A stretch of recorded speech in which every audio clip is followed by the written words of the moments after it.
नमस्कार दर्शक बंधु जय जगन्नाथ। आपणकर प्रिय सीरियल केदार गौरी रे अच्छी किछि मजेदार सीन। आशा करुच्ची आज प्रोमोटी आपण मानकु निश्चय भल लगिबो। दर्शक बंधु केदार गौरी को घर को गोटे लोक आसीथिबो।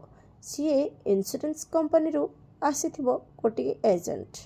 ताकू देखि गौरी कहिबे आपण को किए डाकिछंती। एपटे बिना आसिकी कहिबे मु डाकिछि।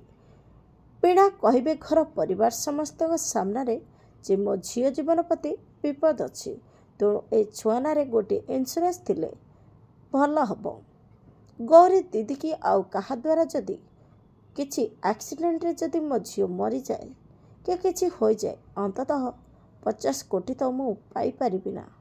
तापरे बीणार एही कथा सुनी गौरी खूब जोर से रागी जीवो आउ कहब चुप तू मो झील शिविका को मरिबा कथा कहूचु एते साहस तोर। हेले दर्शक बंधु जेते बेले बीणा एसबू सत कथा जानिबो से कौन रिएक्ट करिवो आगो को ए सीरियल रे कौन नुआ ट्विस्ट आसीबो देखिबा पई समय भूलंतुनी। आज राति 8:30 रे आपणकर प्रिय सीरियल केदार गौरी।